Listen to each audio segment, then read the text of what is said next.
back to another episode of 6 and 6, where we cover 6 stories from around the world in 6 minutes or less. With that said, start your timer. We begin today in North America, where the knock-on effects of the presidency's staffing shortage are becoming clear. From BBC, speaking to reporters at the White House on Monday, Trump alleged the agency run by radical left lunatics has been getting away with tremendous fraud, but did not provide names or details. USAID, or USAID, was established in 1961 by President John F. Kennedy and has around 10,000 employees and a budget of nearly $40 billion out of the total of the $68 billion in U.S. government foreign aid spending. Calling USAID a completely unresponsive agency, Secretary Rubio said that a lot of the functions of the organization are going to continue. They're going to be a part of the American foreign policy, but it has to be aligned with the American foreign policy, end quote. Across the Pacific and Asia, we have a situation where Taiwan has stepped up in order to ensure that its information and critical data does not go to the Chinese government. From Reuters, Taiwan on Monday banned government departments from using Chinese startup DeepSeek's artificial intelligence service, as it was a security risk, toughening language from last week, which said it should not be used. Democratically governed Taiwan has long been wary of Chinese technology, given Beijing's sovereignty claims over the island and its military and political threats against the government in Taipei. During a cabinet meeting, Taiwan Premier Chong Jiao-ti said DeepSeek was banned from use in all government agencies, quote, to ensure the country's information security, his office said in a statement. There are also concerns about censorship on DeepSeek and the risk of data ending up in China, the statement said, end quote.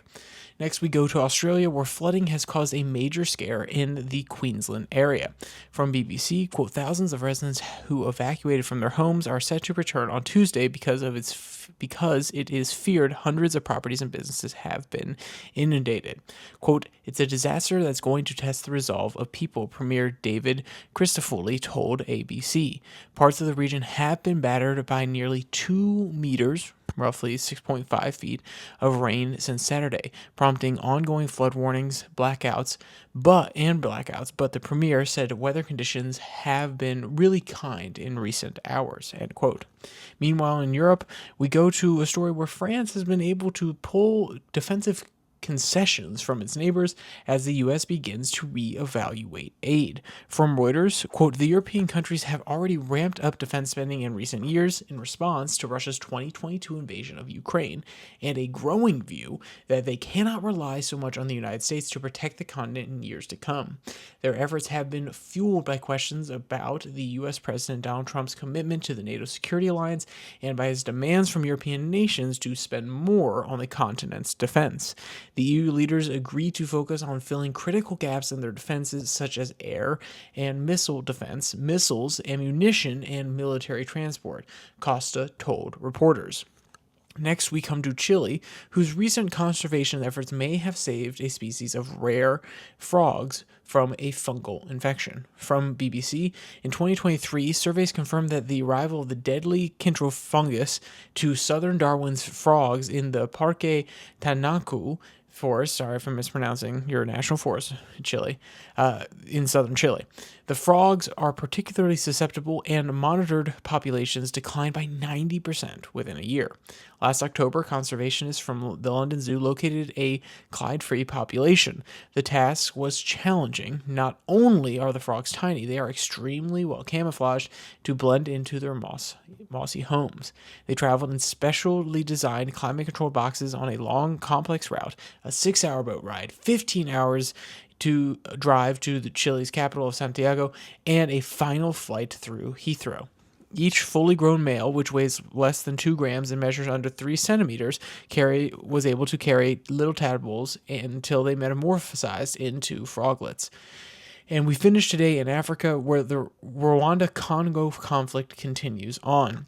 From Reuters, quote, the international community must take concrete actions and impose sanctions on Rwanda to curb the M23 rebel conflict in eastern Congo and keep the peace in the wider region, Congo's communication minister told Reuters on Monday. An ongoing escalation has displaced around 500,000 more people and led to the capture last week of Congo's largest eastern city of Goma, fanning fears of regional wars like those that have killed millions between 1996 and 2003, most from hunger and disease. End quote. And if you want to check out any of today's articles, they'll all be linked in the description below that like and subscribe button. Also down there, you can find all of the podcast information for the RSS feed on Spotify, Pocket Casts, Podvine. And if you want to come back for the normal podcast, anywhere from 10 to 30 minutes, it comes out on Monday, Wednesday, Friday, here at the YouTube channel, also at the RSS feed. And if you want to get links directly to any of the videos on YouTube, follow the Twitter handle at YourDailyFlip, where I post those every single day. So with that said, there's only one more thing to say. Stay safe, don't die.